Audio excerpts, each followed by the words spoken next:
Hello, today I'll be talking about how this manifesto makes so much sense to me.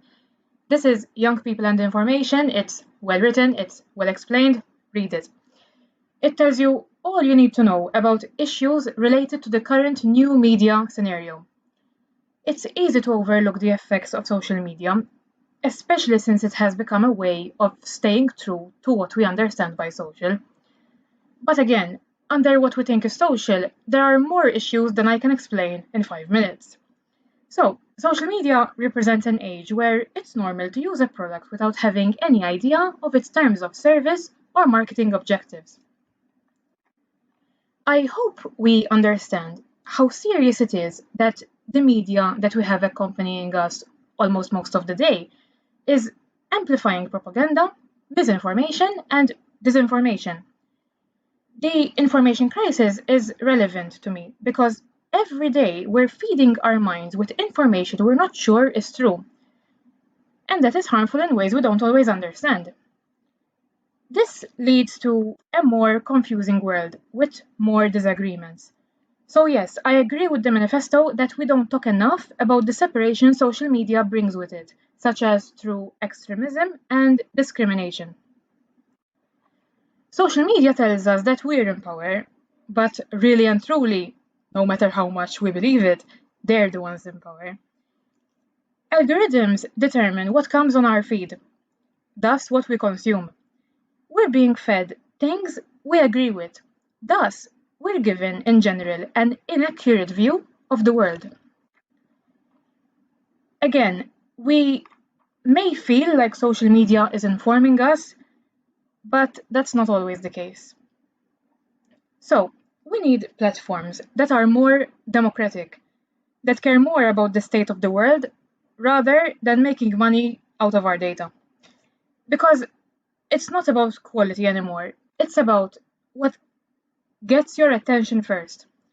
And when information gets mixed with attention and bias, that's when information goes wrong.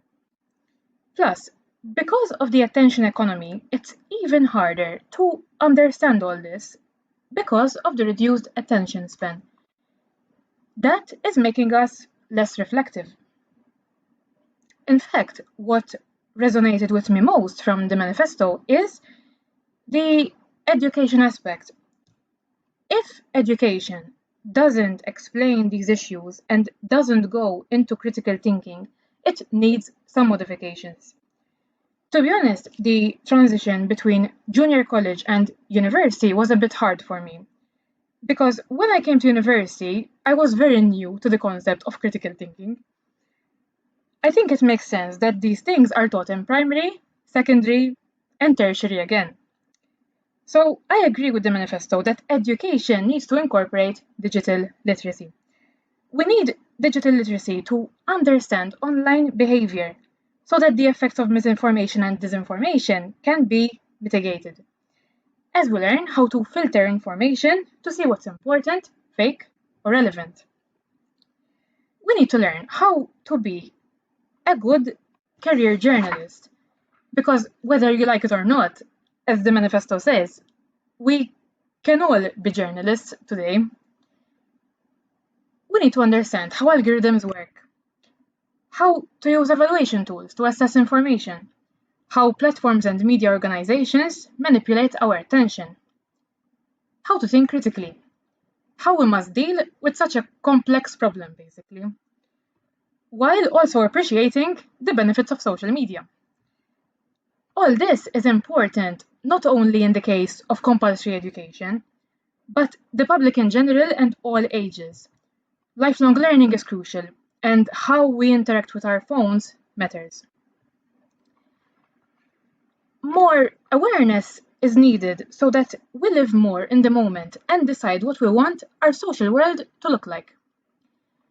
When you use your phone, it changes your mind. It changes the way you interact with people.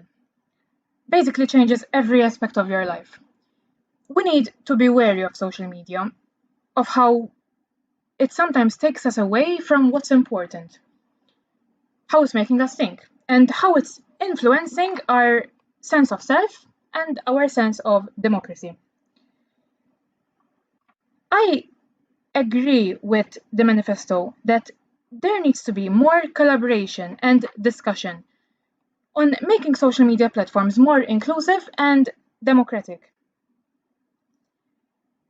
Many things in our social world are changing in ways we don't intend them to. But we must remember that the same way that media is changing our lives, individual and collaborative efforts can also change the media, as explained in the manifesto. I think that the manifesto made such issues feel more real. I particularly like how it's a call to action. I believe it can be addressed to everyone because everyone can contribute in different ways. In different ways. Maybe sometimes we think that how we access, produce, process, and share information online doesn't matter, but it does. To yourself, to the people who know you, and to everyone. Everything everyone does on the internet has an effect. And once we understand that, once we understand how important online behavior is, that's when things start getting better. Thank you.